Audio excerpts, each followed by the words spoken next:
and welcome back to another episode of the Boropolis Podcast. As always, I am here with Nathan. Nathan's back in the country. Not looking his hand as I probably hoped he would, being away. But yeah, Nathan, how we're feeling being back in Middlesbrough, being back in the country? Yeah, brilliant to be back. Got my first moment back in the Riverside on Wednesday night and was at Derby yesterday, but we'll get onto that. So yeah. Yeah, we'll certainly get onto that. As you can tell already, it's slightly less of a good mood, should we say. It's a little bit subdued after what has been an eventful week for the club and results. But yeah, we'll delve into that right now. So first of all, Nathan, it was your first game back, as we mentioned, and we've previously mentioned you were away in your luxury villa in Portugal, but you were finally back in the Riverside on Wednesday night. Just firstly, how good was it to be back in that stadium? Yeah, I mean, fantastic. Seeing all the people that you haven't seen for the last 18 months since the last home game against Forest, which is a world away, about 2 years ago now. So yeah, crazy to see all those people and see the ground in all its glory again with Boro playing on it, not England this time. Yeah, and of course, we spoke about it last week as well. What choice did you go for in the stadium for pre-match food? Because I actually went for something else and we lost. So potentially the QPR result was actually my fault for not getting a cheeseburger, as I said last week. Well, I didn't actually get anything from the concourse, which is a bit of a nightmare considering it was the first game back. But I did take myself a Kinder Bueno, which good.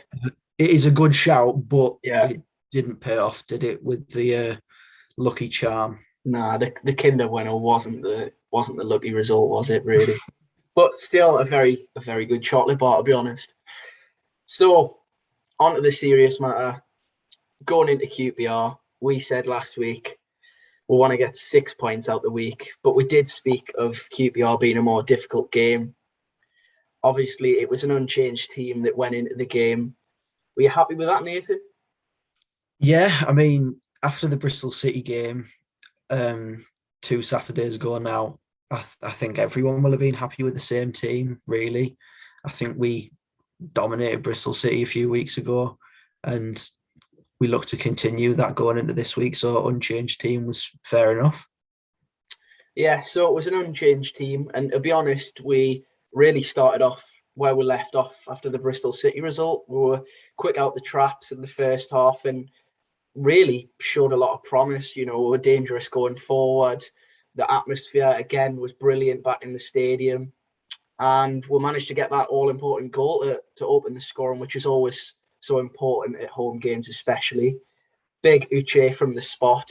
I don't think there was any real questions about the penalty decision, but the big man stuck it away. Did you have any doubt that he could potentially miss? It's just one of them, innit? With Boro strikers in recent years, I don't think anyone's ever confident with a Boro striker stepping up for a penalty. The only one I'd be confident with is Grant Ledbetter, but yeah. Unfortunately, Grant can't always be around. Do you know, honestly, I think that a rule should be introduced that Grant Ledbetter can just come on the pitch whenever we have a penalty. Sort of like an NFL type thing where he just comes on and takes the pens and then just goes straight back off. Yeah, it's got to be done. Grant Ledbetter comes on, puts a penalty away and does a terrific knee slide into the corner flag and then just goes off.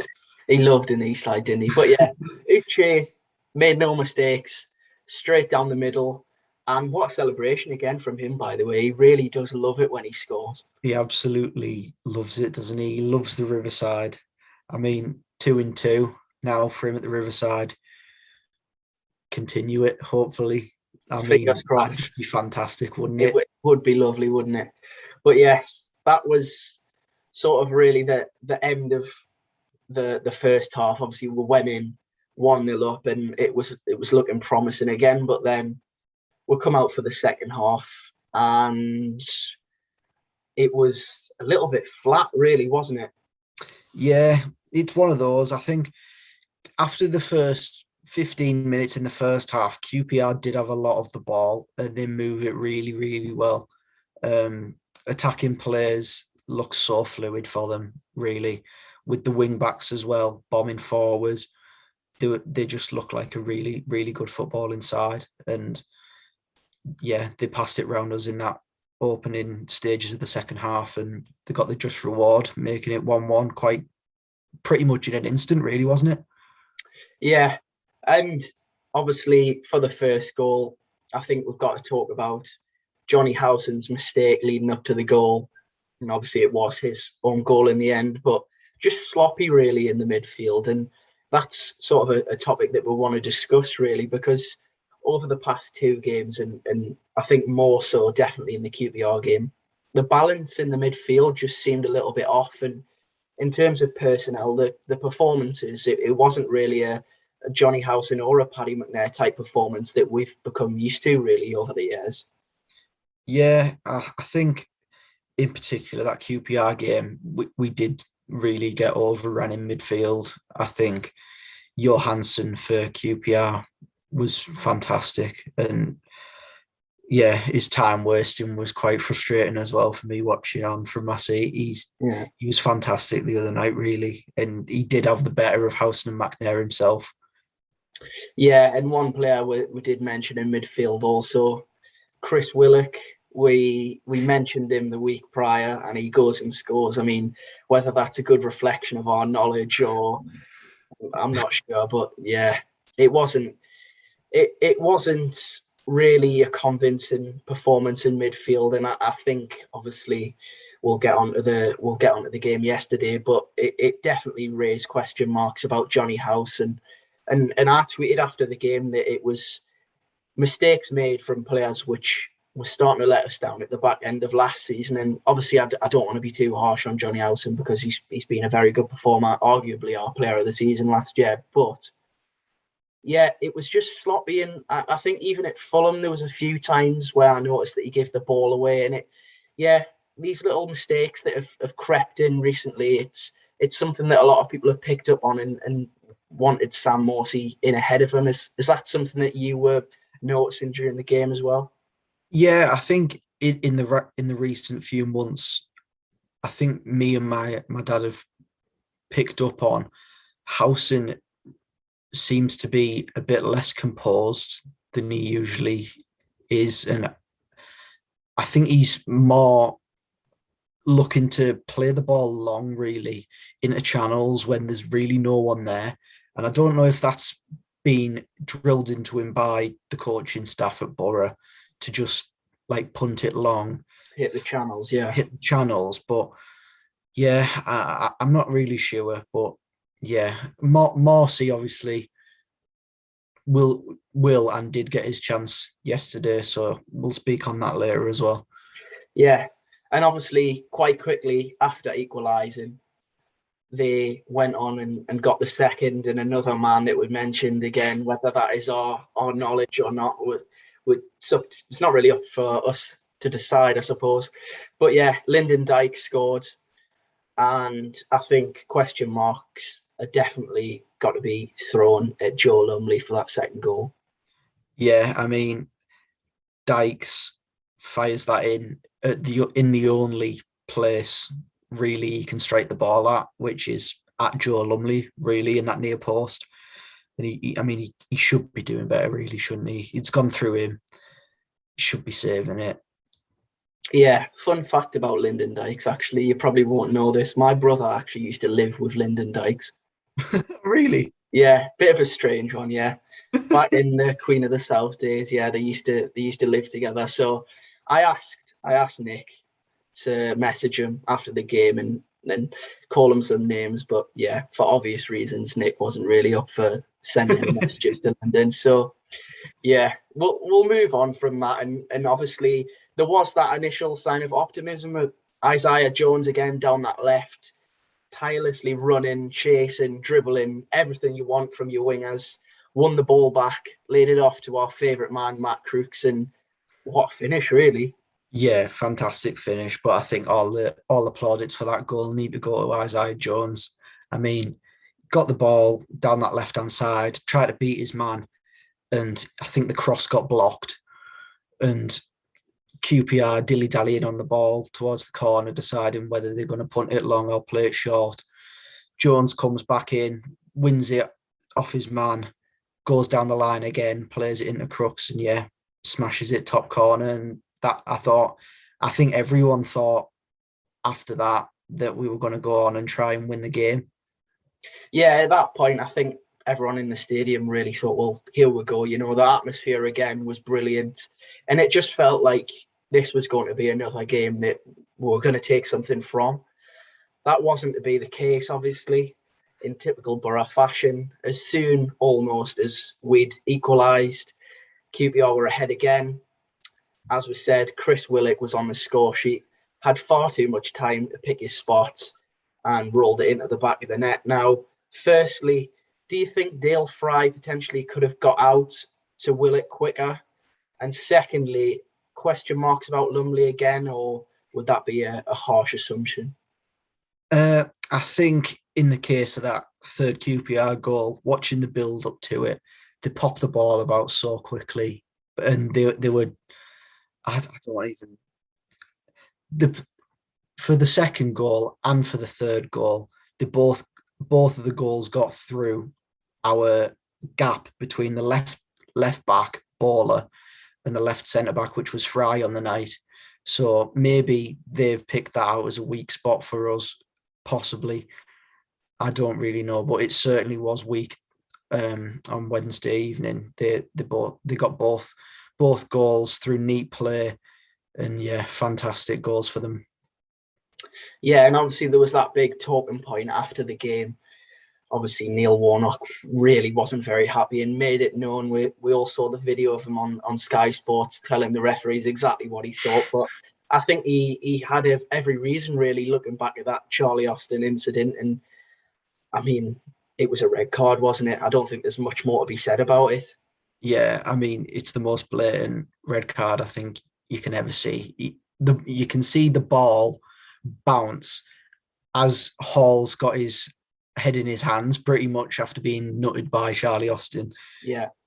I don't know whether the lino hasn't seen it, the referee hasn't seen it, but Neil Warnock and the coaching staff certainly have. And he's definitely not going to be pleased with that.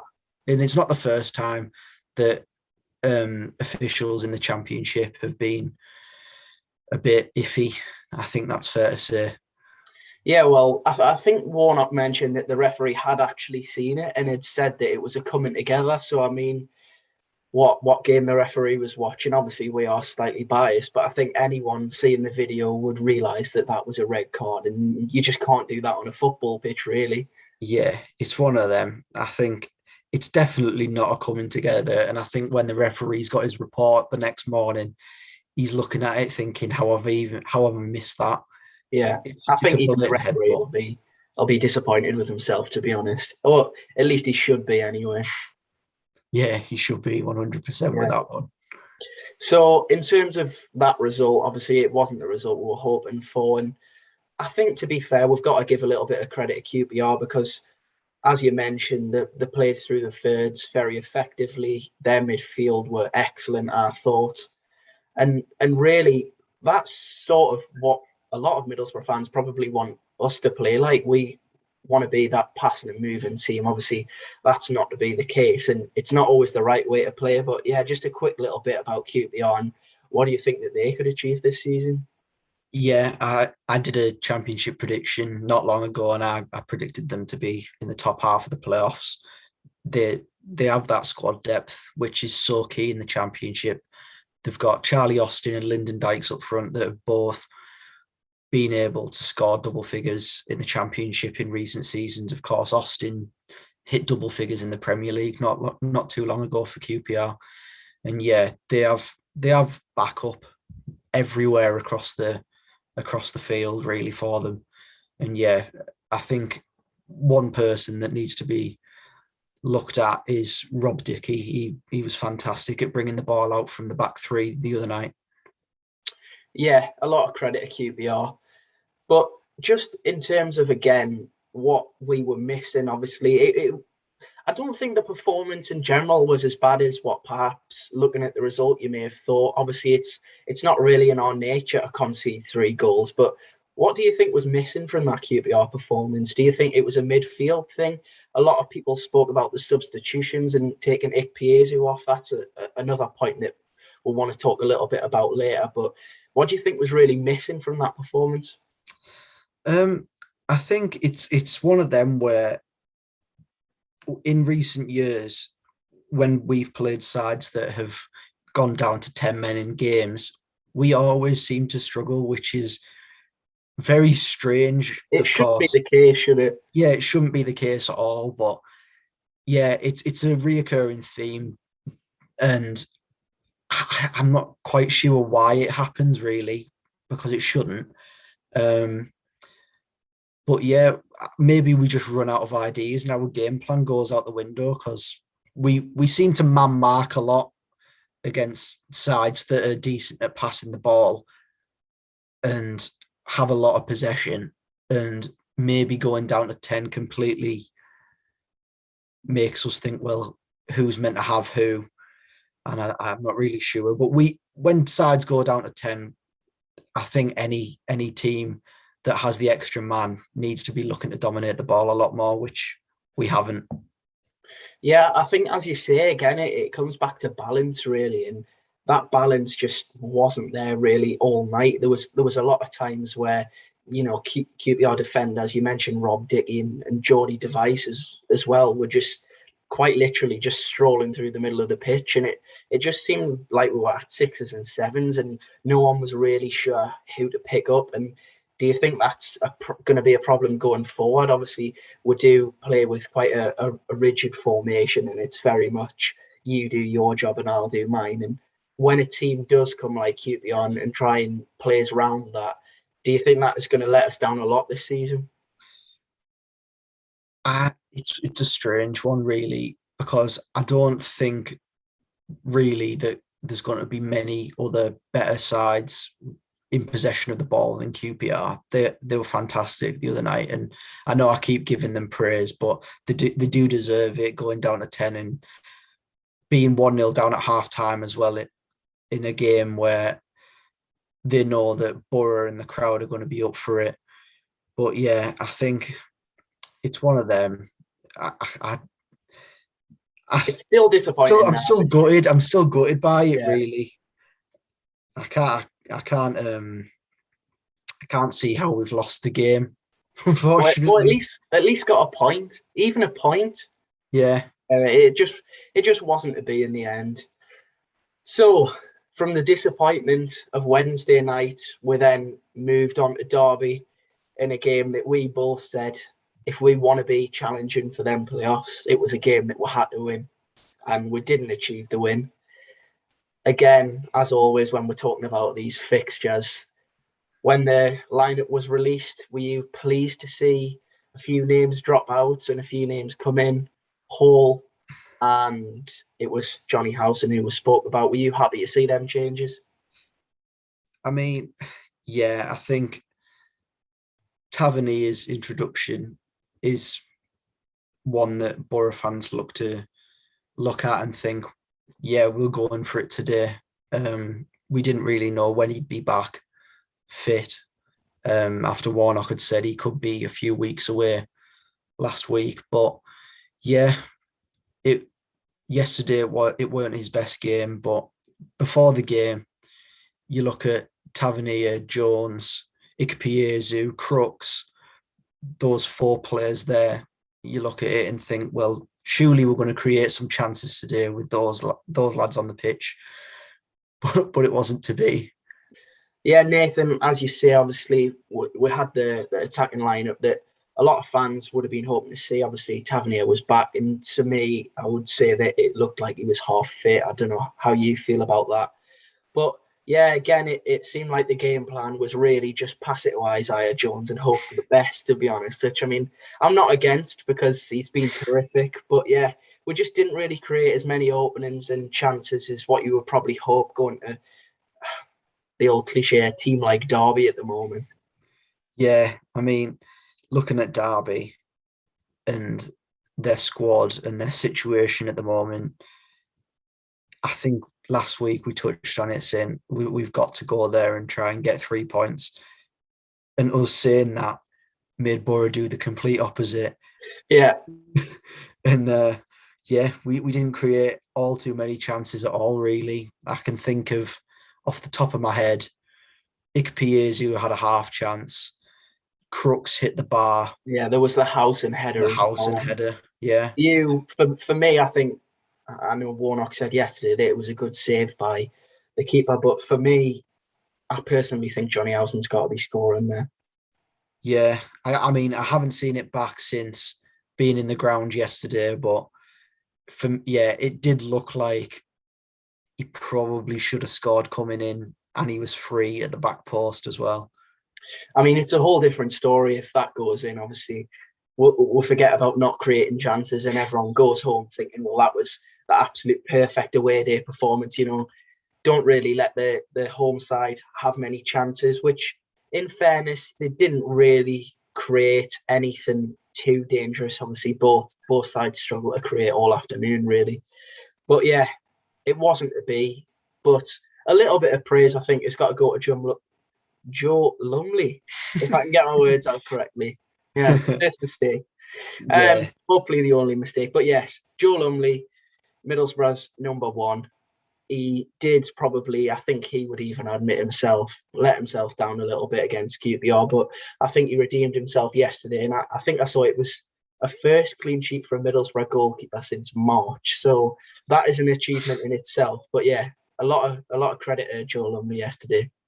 Yeah, he made some good saves, to be fair.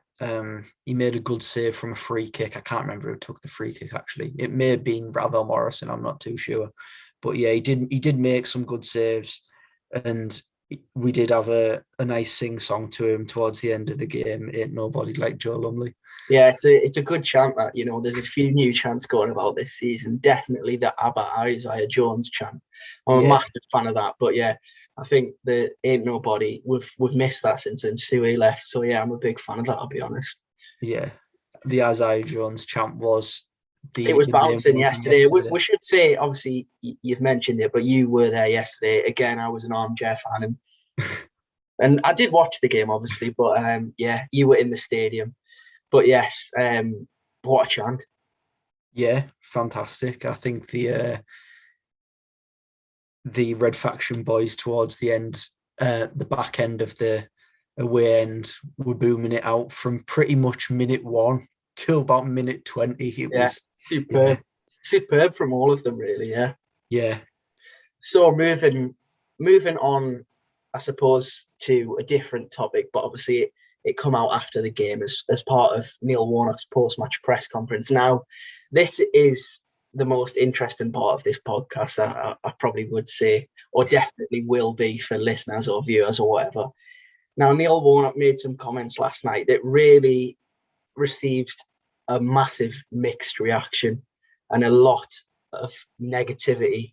Now, just for people that may not have, and I'm sure everyone listening will have heard the comments, when asked about Mitchell van Bergen, who we are obviously set to sign, we will talk about transfers just after that, his response was, "Now to do with me." Now, after that, he then went on to say that he wouldn't want more than 2 overseas. I don't want to misquote him. It might have been on continent players, yeah. Because, quote, "I prefer lads that will do it in the Championship." Now, Nathan, straight away, I'm just going to ask your thoughts on both of those because they received a lot of negativity last night, and I think potentially rightfully so. Yeah, I think the Van Bergen one, now to do with me, quite funny because it's just like short and sweet. Now it's to do with so me. Neil Warnock, isn't it? It's so Neil Warnock. Now, it could have been, obviously, you can't see the manager's facial expressions and things like that, but the way it's being quoted, it looks like it was a sort of, he said it in a serious way and he generally doesn't know, but it may have been tongue-in-cheek, but from the way that we've read it and understood it, it just seems slightly confusing, really, doesn't it? Yeah, however, I think this goes to prove that we are looking towards the future, really. I mean, Van Bergen's 21, playing in the Eredivisie, and he's got a lot of plaudits, actually, really, for his performances over there. And a lot of plaudits and a FIFA card as well. And for the FIFA players listening and watching. Yeah, there's been a lot. I've seen a lot of hype about his FIFA card. Now I didn't know about it, but yeah, apparently he's got a great FIFA card. So that's always a bonus for the. Yeah, I mean that's all we need. That's probably where our recruitment team prior to Kieran Scott have probably signed him from, actually. Yeah, it wouldn't surprise me, to be honest. But yeah, but yeah, could be us looking to the future. I mean, Neil Warnock's not going to be at the club forever. The club will move forward without Neil Warnock. So if it is nothing to do with him, okay, fair enough. But yeah, it looks promising. And then going on to the quote, I prefer lads that will do it in the Championship. Well, Ikpeazu, 1 season in the Championship for Wycombe Wanderers, scored 6 goals. Crooks, in and out of the Championship, with Rotherham going up and down between the Championship and League One. Lads that will do it in the Championship. I mean, it's one of them where you look at it and you think, perhaps he means lads that have played in the Championship previously rather than lads that will do it in the Championship. But yeah, a very, very strange one to look at, given our past with Karanka bringing a lot of players in from abroad. And I mean, that's just very strange.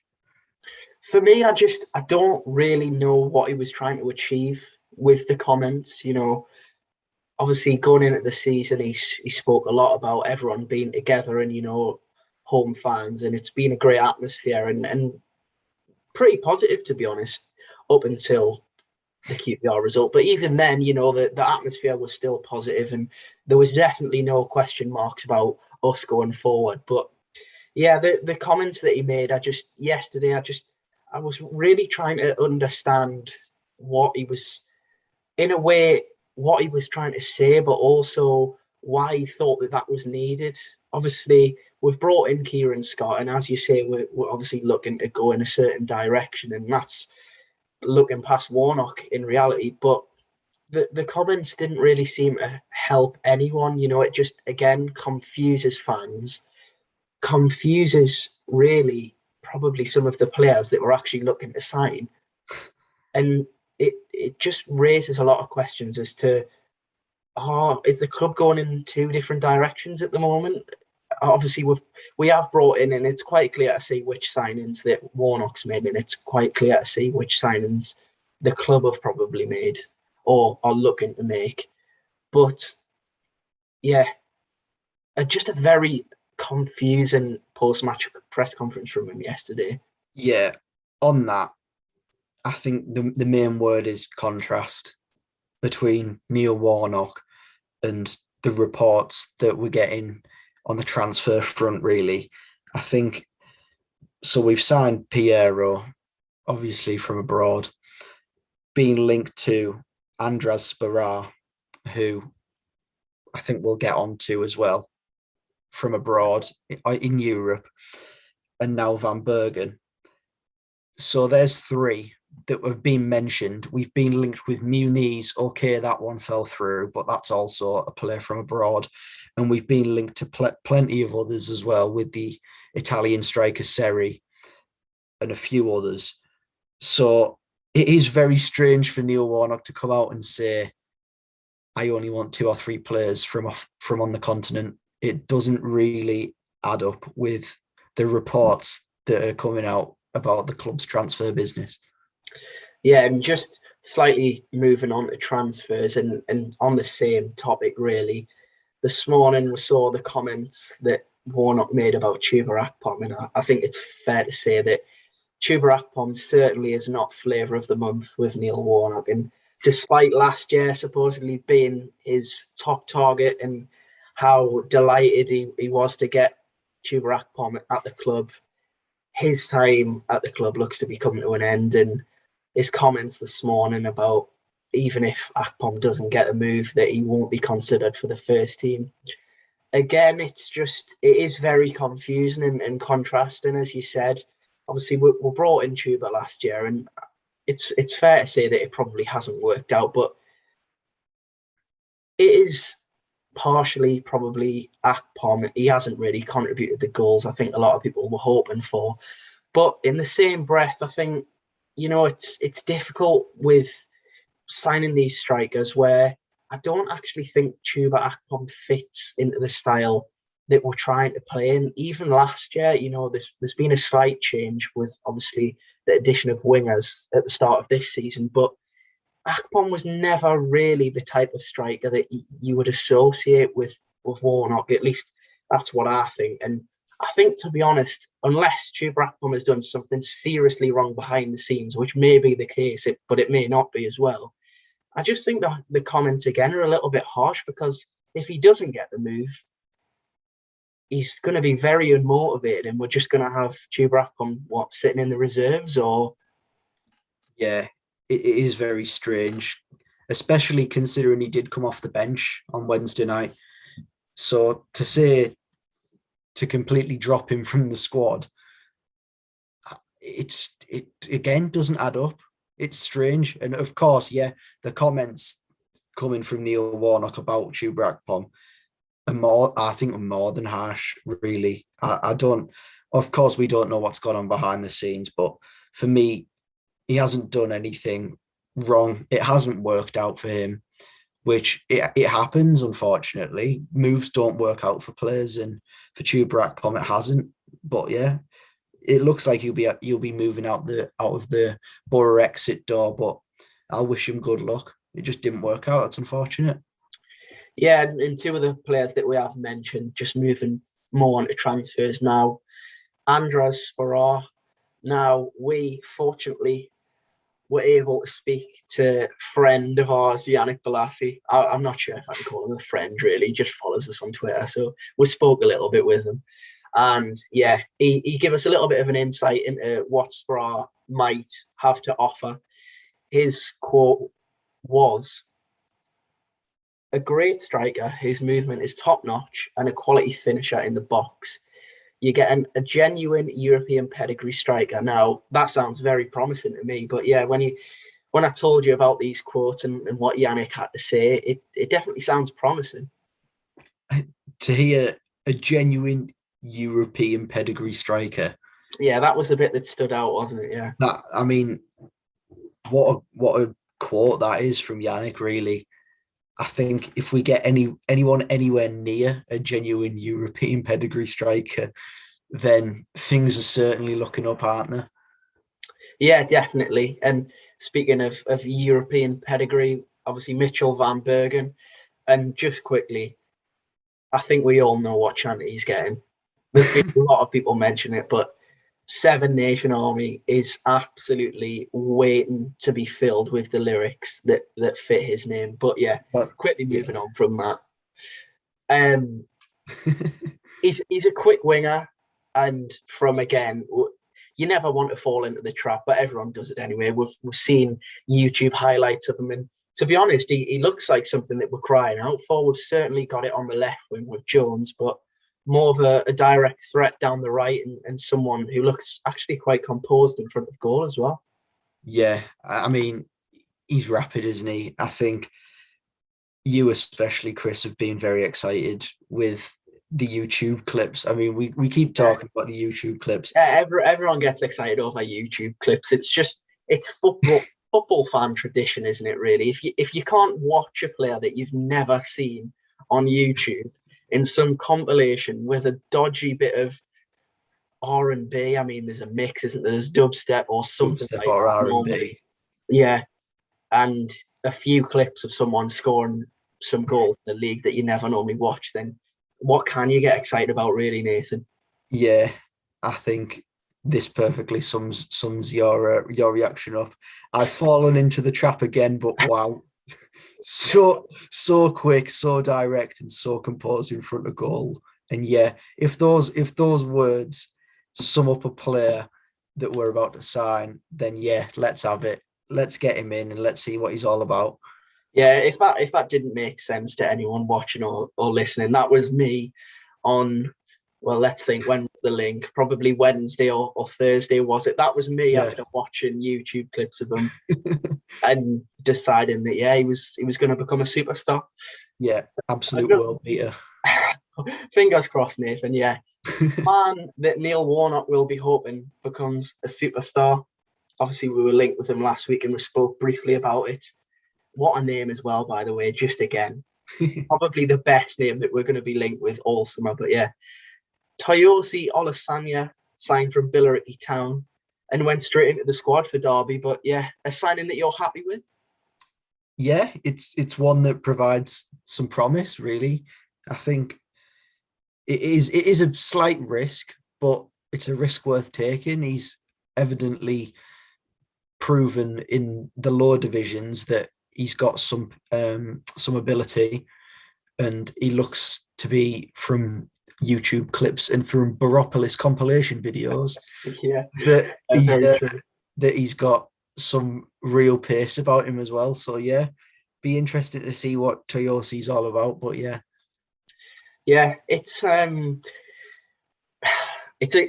such a difficult one with YouTube clips, isn't it? Now it's easy to get excited, but again, you have to take everything with a pinch of salt that you watch on YouTube, and obviously we're very excited about the prospect of having these European stars and even Olasanya. But yeah, I think we've just got to reserve judgment really and be realistic with expectations, to be honest, with these types of signings. Yeah, I think you don't really need to be putting pressure on players that come from lower leagues. Really, it is going to be a massive step up for Olasanya, but we'll see what he's all about, hopefully, in the coming weeks, and give our views on him then. Yeah, definitely. Now, moving on to some Twitter questions. We tweeted out after the game, and it didn't really get much of a response, to be honest. But then once Neil had made his comments, we certainly got a lot more questions, and we thought, yeah, it was definitely something that we want to start including in the podcast, fans and listeners' opinions and questions. So, first question from Twitter was from Tom Strickers. Now, he said, anyone very concerned with our midfield going forward? We never seem to dictate the tempo of a game and are always on the back foot.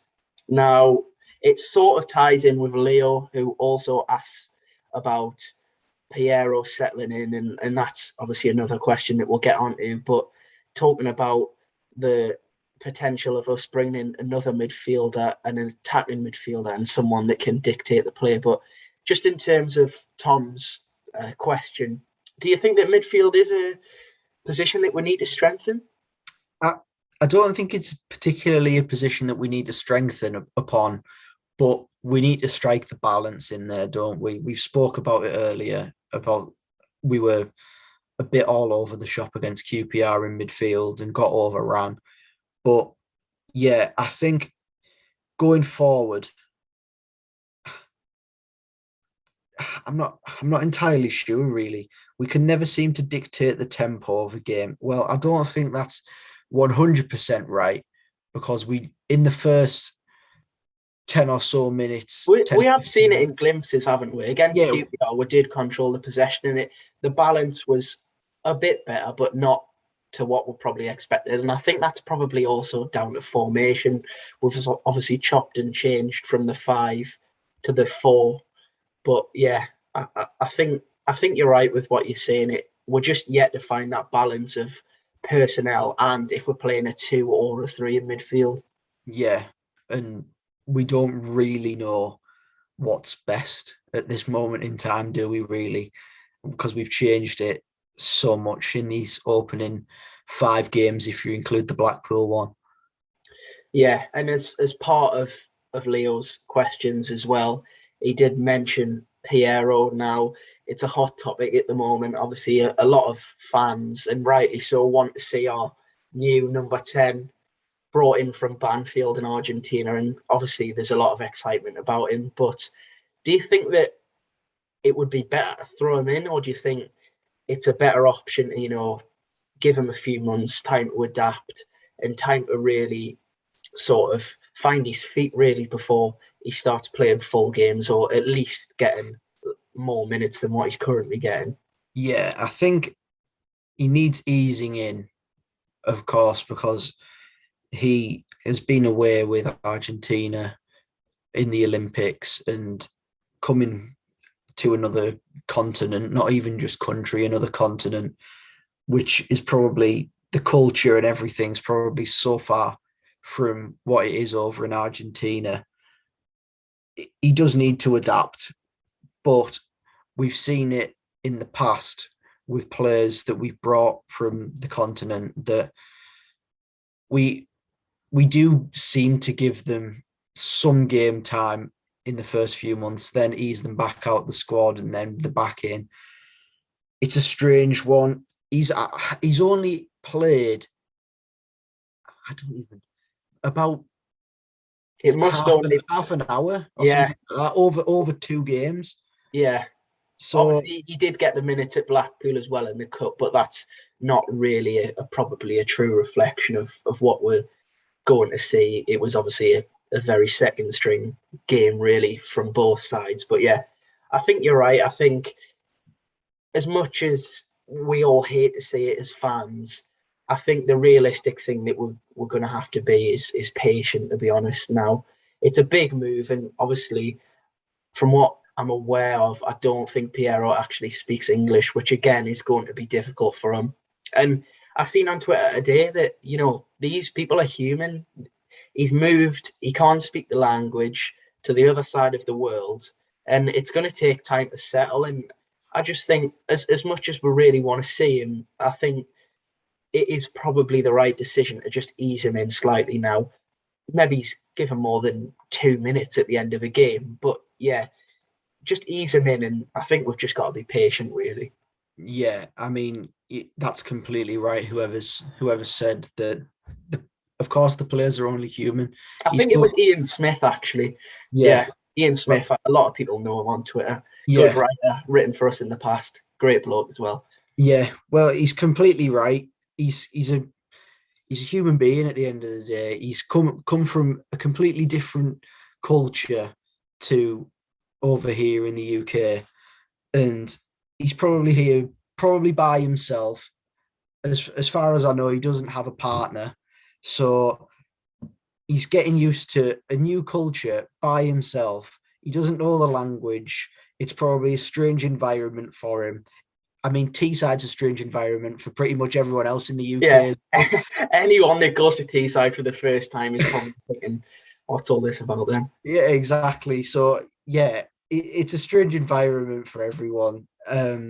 Not just Martin Piero, but yeah, he just needs time to adapt. And I think that Alberto Balde from the under-23s is his translator. Actually, yeah, it I seems that saw him way the that other day. he's on the bench, and he is a bit of a translator before he comes on. But yeah, just as you say, it's a at the end of the day, it's a move across the other side of the world. Of course, Yeah, it's going to take time for anyone, whether it be a footballer or anyone working any job. It's going to take time to adapt to a new culture, and I mean, it probably isn't helping that he'll be walking down the street and some bloke is telling him that he's got to have chicken with a load of cheese on top of it. So yeah, yeah. he's probably thinking, chicken and cheese and bechamel sauce. Now, what's all that about? But What's yeah, that about exactly? yeah, he's probably being told every second of the day, really, that he's got to try one. So whether he's tried one or not, hopefully he doesn't put pig bag over the top and stick it on Twitter. We all know how that's gone in the past. For previous number 10s, of course. Yeah, Yeah. Now, actually, again, just going off topic completely, you did say that your brother had a Palmo yesterday at Derby. Now, that's quite an interesting one. We spoke about them not being sold at the Riverside, but how was that from your brother's point of view? yeah. I mean, we went into the concourse yesterday at Derby, and to see a away day special of chicken parmo in a bun, and I thought, well, first of all, it didn't say bun, it said in a roll, which we won't get on at the bread. Yeah, well, that's debatable to start with, isn't it? Yeah, it's a disgrace, but anyway, we'll go on. It's a bun. But yeah, Parmo in a bun in the Derby away and yesterday. My brother got one and he was over the moon with it. He said that, and I quote, it was the best part of the day, which sums up Boro's performance yesterday as well. If that doesn't sum up yesterday's performance, then I don't think really is anything to say about that, to be honest. But yeah, another question that we received, and I've just seen there, Nick Beale, again, shout out for him for putting a question in. Again, he spoke about centre midfield. We've briefly discussed that and went over that. Another question that we received from Paul Metcalf was, does anyone else find Warnock's substitutions baffling? I can't understand his choices. Now, definitely looking at the QPR game and going back a little bit, I think Warnock's decision to take Ikpeazu off was certainly one that I didn't understand. And when you're chasing a game, now I know there's question marks. No, not question marks, but it's clear to see the way Ikpeazu plays. You know, he runs tirelessly. He's battling with centre-halves. Of course, it's going to take his toll when it gets to 70, 80 minutes. But do you think that he should have been left on against QPR? I think in the case of Ikpeazu, I think from my point of view and from Warnock's point of view, as it happens from the changes, he must think that he only has 60, 70 minutes in him, really, before he gasses out completely. Because it's the first time in many a year that we've seen a centre forward at Middlesbrough that runs tirelessly for the entirety of their time on the pitch. He was fantastic the other night against QPR, really, absolutely running all over the place, holding the ball up, absolutely just battering centre halves off him. At one point in that first half, just touching on Ikpeazu, we played a long ball up to him, and Jordy Device, who is by no means... Oh, he's not a small... That's the thing I love. All of these centre-backs that Ikpeazu's coming up against, by no means, you don't really find many centre-backs in the Championship that are of small stature. No. But Ikpeazu certainly makes them look that way. Yeah, Jordy Device, yeah, he's a unit himself, really. And we played this ball up to Ikpeazu, and as Jordy Device has gone to like nudge him in the back and sort of ease him away from the path of the ball, Jordy Device has bounced off of Ikpeazu and found himself on the deck. And I was just watching it thinking, surely he hasn't just bounced off him. Yeah, like, he's an absolute beast, Ikpeazu. Yeah, he's fantastic. So yeah, going back on to the question, yeah, Ikpeazu gasses at 70 minutes. I think that's just the way things are, unfortunately. And at this current time, with Warnock's neglection of Chuba Akpom, it's one of them where we need another striker in imminently so that we can alter the playing style and actually have someone that Warnock wants up there as a number 9 to do the business for us when Ikpeazu can't. Because I think I heard in the press a few weeks ago in a Warnock press conference that he said Ikpeazu was coming in as like a third choice. Yeah, again, another confusing quote that has been released recently. Some of the things coming out are just, strange. I think that's the best way to put it, really. Yeah, very baffling. But yeah, I think, that's the end of the questions, I think, for now. We'll see you next week for questions. Yeah, and make sure you get the questions in, of course. So, moving on to the next game, we come up against Tony Mowbray's Blackburn, back at the Riverside. And obviously, most importantly, I need my cheeseburger before the game because, well, going off previous games, if I don't have it, we lose. Obviously, it's a game that we'll be looking to win. Are you excited to watch the lads again? Well, next week, unfortunately, I will not be in the Riverside again. I'm missing games every It's week at left, this right, rate. and centre, Nathan, at the moment. I know you went away on your luxury holiday, but I mean, are you even going to get the 10 games this season? I'm not sure, to be honest, the way you're going at the minute. I know, yeah. It's just horrific at the moment, losing out on games every 2 seconds. But yeah, we certainly, well, the last time I missed a game was Bristol City. We won that game and you had a cheeseburger. So Yeah, we'll well, have to continue that next week. that's a good point. Perhaps if obviously I will be going for the cheeseburger, let that be known. That is a certainty. But if I eat the cheeseburger and we win and you're not there, I think it's only right that you're gonna have to give up your season ticket, to be honest. It is. And I think that prior to the game, you must take a photo of the cheeseburger. And if we do win, Yeah. but you post the photo of the cheeseburger on the Boropolis I think, yeah, Twitter page. I think, in fact, you know what? If we win, then the cheeseburger is going on Twitter, yeah. Yeah, it needs to happen. That's a Really. promise now, yeah. Yeah, And it if I needs to don't, happen. then anyone that's listened or watched, remind me. Or Nathan. Or you Yeah, just remind me. Yeah, anyone. yeah, The sake exactly. of cheeseburger. That's enough about talking about cheeseburgers. So, Blackburn. It is, as I mentioned, Tony Mowbray's team.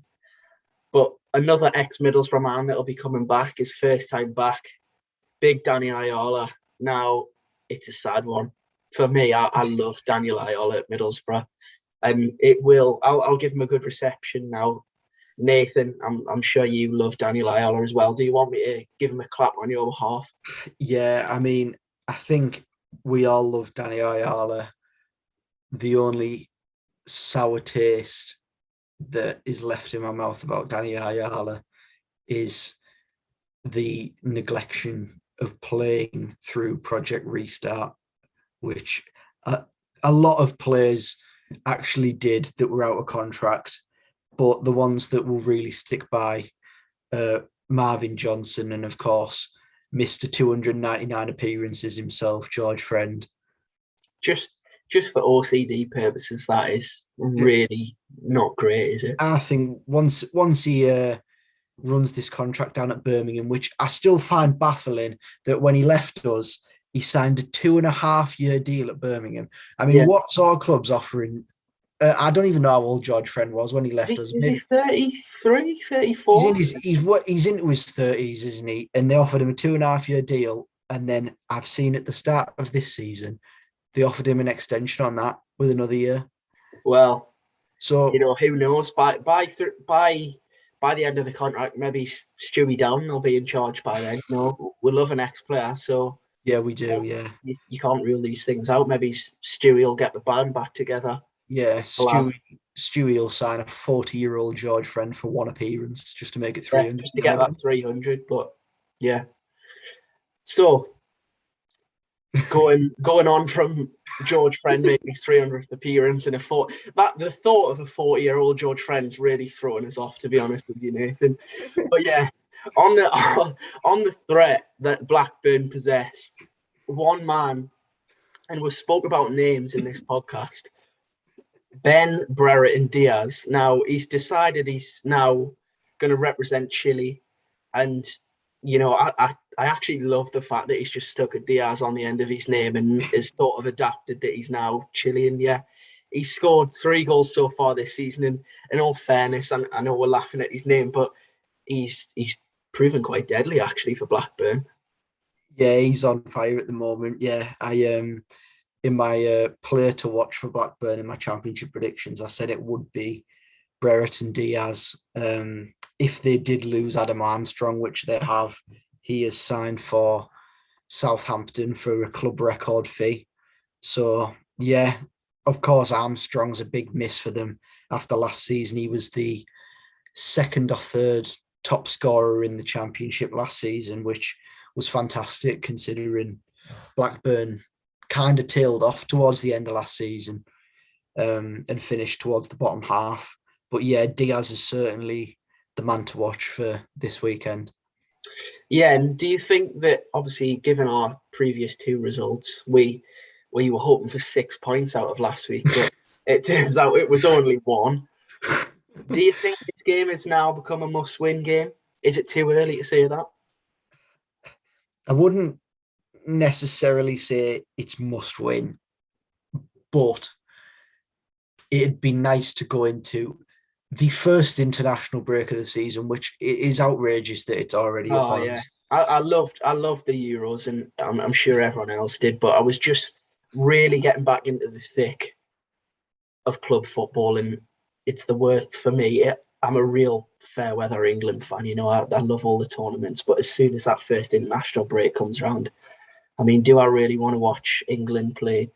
We've got Andorra in the World Cup Yeah. qualifiers. So there'll probably be some part-time, I don't know, florist or farmers or something. Yeah, I don't want to be too offensive, but yeah. Yeah, Well, it's put it one of this them, way, isn't it? I don't want the season to be interrupted. So yeah, as you were saying, go ahead, Nathan. Yeah, it'd be nice to go into this first international break on the back of a 3 points. But yeah, I think must win, probably not. Would it be nice? 100%. Yeah, definitely. I think that's the best way of putting it. And just in terms of personnel, obviously, hopefully we'll have some new faces in the squad by the time we play Blackburn. But are there any changes that, from watching us at Derby, that you would definitely be making? I've seen today that Duncan Watmore's back in training on Tuesday, so hopefully he'll be back in the squad, because we do need players that can get forward, because that attack, if you can even say attack, at Derby yesterday afternoon. Yesterday's really scarred you, hasn't it? I can tell. Yeah, I'm not gonna lie. I was stood in that away end from about 50 minutes onwards, thinking, why am I here? Like, we don't look like creating anything. They don't look like creating anything. It was just pretty abject from both teams yesterday. But yeah, changes. What more, of course, back in the squad, hopefully, and just going for it. Play like we did in those first 20 minutes or so against QPR. Just trying to get at Blackburn, really. Yeah, and one of the faces, just quickly, just to finish up on, that we'll be hoping to see, Andras Boro. Now, as of yesterday, I believe that there was question marks about the deal, and I think Warnock had said that there was a problem he was told about late on Friday night. Now, hopefully we can get it over the line, but obviously we'll wait and see. And going into the final week, really, of the transfer window, just again, is there anything else that you would like to see added that we currently aren't being linked with? We seem to be linked with left-sided players, are said to be linked with left-sided players, but we're yet to see any real names, really. We had Bidwell last week, but he started for Swansea a matter of days ago at Bristol City for them. So yeah. I think that's just a name that's being like touted about, really. So we definitely need a backup left fullback. Baba Rahman. Yes, but of course, Baba Rahman. Yeah, we've been linked with him every transfer window for the past 7 years or something like that. But yeah, again, yesterday, that's a name that we forgot about. Baba Rahman. Yeah, he was linked. I mean, to be honest, with the wages that are being reported that Baba Rahman's on, I'm not sure whether he'd be coming in as a second choice left back, to be honest. But I mean, that's a whole other discussion. Yeah, I mean, I remember being linked with Baba Rahman years and years ago, and I was fully on the Baba Rahman bandwagon. The crazy You're chance. You're going to coin that phrase, because that seems like something that if we do sign him, people could really jump on the Baba Rahman bandwagon. Yeah, we'll be all over that. But yeah, I don't necessarily think we'll be signing him anyway. But yeah, if we do, Chelsea must have seen something in him all those years ago that they signed him, because they signed him for a massive fee. So yeah, left back. We need backup left back. I think we need, despite us signing wingers, we need more. I'm trying not to be greedy, but we need. I think, just in general, the attack needs strengthening. Yeah, it does. I think we need 2 centre forwards. I think, given Chubarakpom's situation, and Uche seems to be substituted 60, 70 minutes every game he's on the pitch. Yeah. So we definitely need some centre forwards in as well. Yeah. Well, Nathan, I think that's probably a good point to leave it on. Just, I can't really get the Baba Rahman bandwagon out of my head now, to be honest. I don't know if it's something that I want to be part of or not, really. I'll have to think about it this week. Surely. We'll all be on the Baba Rahman bandwagon if he signs for us. Maybe so. But yeah, thanks again for listening. That has been another episode of the Boropolis Podcast. Again, if you're watching on YouTube, leave us a like, give us a comment, subscribe as well. And on audio platforms, Apple Podcasts, don't be afraid to give us a little 5-star review. Write some nice things. It helps. It supposedly helps. I'm not really sure how it works, but it supposedly helps other people find the podcast. So yeah, we're all for that, aren't we, Nathan? Yeah. Yeah, 100%. Yeah. Well, there goes another episode of the podcast. Thank you for listening and watching again, and we'll see you again next week for another episode.